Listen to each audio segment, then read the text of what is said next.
Once we have that transformation in our resentments, anger, gluttony, wanting more, all of these things in our life, making everything else our higher power, when we have that transformation and change in thinking, then everything surrenders to us. The food will surrender, people will, hey, when we change our thinking, the world around us changes. When we get quiet and still, step 11, and just get quiet, we'll intuitively know.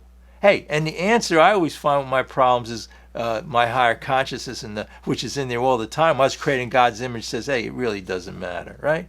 But when we get in that fear, that self-centered fear, we can't do anything. It's always trying. The mind, when it tries to figure out a problem, it can't. Our best thinking God is here. And, it's just like, and I use the analogy in sports or something. If you try, say, to hit a ball or catch a ball and you think about it too much, or, I talked about golf or whatever in different sports and stuff, you can't do it. You can't think about it. But when you get centered and you just get in that zone, as they call it, and the same with our lives. When we're out of sorts, when people get resentment, anger, we can't run our lives. What happens is we're letting people rent the space free in our head. We're taking the poison, hoping they will die. All of these things, right? When we, it's just amazing how, and when we judge people, then we end up judging ourselves. When we have love, tolerance, through these steps, through that spiritual awakening, the life around us changes. So anyway, back to the food, because, by the end of the thing, you want to have that perception change with the food.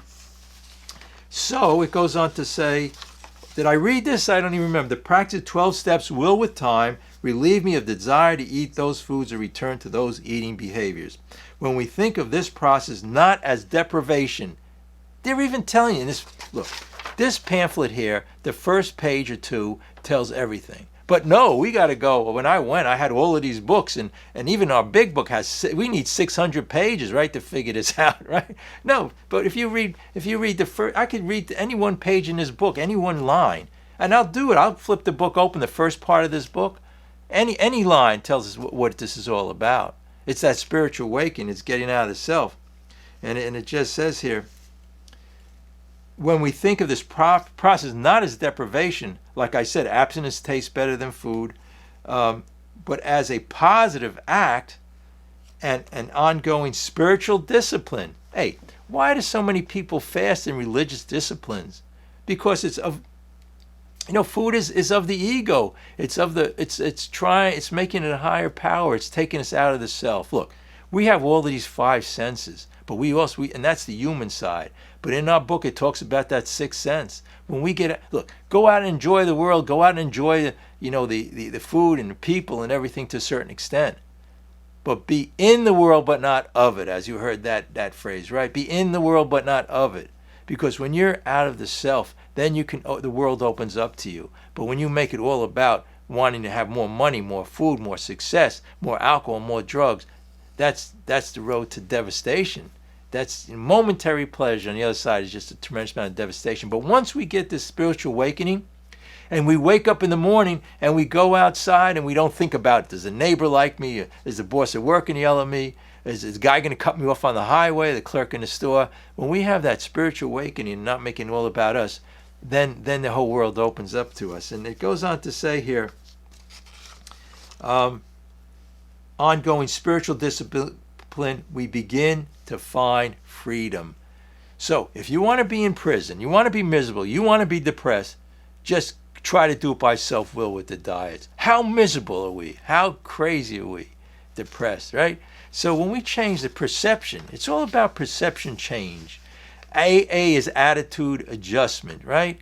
That transformation, we could read, and here's a transformation. I'm going to go right to it in our big book here. This is going to be related to everything. Again, we don't have to go far. I mean, I could go to any page, but, let me read this first. See, the doctor's opinion, what happened was there, and it's related to this whole thing with the food. He realized when Bill went to Townsend Hospital in New York City, he was there twice before. He came in for his 3rd time. But when the doctor saw him, he saw some type of change. But this is what the doctor came up with. He said, with our ultra-modern standards, with our scientific approach to everything, this is like diets, trying to figure it out, counting the calories, weighing it. Again, you could do some of that, but here's what he says. we are perhaps not well equipped to apply the powers of good that lie outside of synthetic knowledge. Our synthetic knowledge has to do with the intellect. We get out of the intellect and we surrender, and things will change about us. Here